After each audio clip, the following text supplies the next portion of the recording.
এ মা, এইসব তুই কি বলছিস? হ্যাঁ, বালার বাল ঠিকই বলেছি। বালা এইভাবে কয়দিন টুকটুক করে চুরি করবো? লেওরা বাড়িতে টাকা চাইলে টাকা দেয় না, একটু যদি বিড়ি সিগারেট খাবো তাহলে উপায় নেই। চুদনা আজ রাতে একটা বড় ছোট হাত মারতে হবে, তারপর থেকে চুরি করবো না। তাই বলে গ্রাম প্রধানের বাড়িতে, তো অন্য কোনো বাড়িতে গেলে হয় না? চুদি ভাই, কেমন কি বললাম শুনলি না? উদার বার বড় ছোট দানা মারতে গেলি না, ওই গ্রাম প্রধানের বাড়িতেই যেতে হবে। আমার না খুব ভয় করছে রে ফাটা। আগের বার তো ধরা পড়তে পড়তে বেঁচে গেছি, তার উপরে আবার প্রধানের বাড়িতে অনেক পাহারাদার আছে, ধরতে পারলে তো সেটাই বাজ ভরে দেবে। বাজ ভরে দেবে বললেই হয়ে গেল নাকি? আমি আছি না। পূজা আগের বারের মতো এবার আর বোকা তুমি করবো না, আমিও ঢুকবো তোর সাথে চুরি করতে। তারপর যা মাল করি পাবো তুই আর আমি দুজন মিলে ভাগ করে নিবো।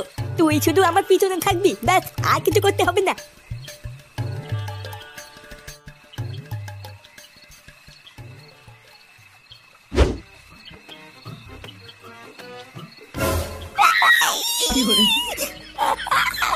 আমার পা।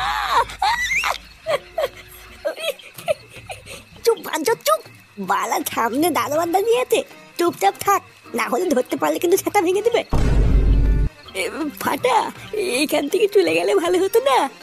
ব্যাপারটা খুব একটা সুবিধার লাগছে না। যদি ভাই চুপ করে থাক, না হলে কিন্তু পুঙ্গা মেরে দেবো। বেশি না মারিয়ে আমার পিছন পিছন নাই।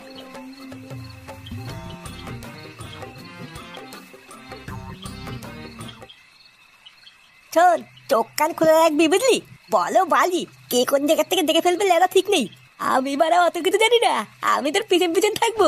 আচ্ছা ঠিক আছে। এই কোন হে রে? এই রে, এই ফাটা, ফাটা পালা এখান থেকে। এই পুনা মেলেতে, এই চলতে, আমি মনে হয় ধরা পড়ে গেলাম রে। খতম।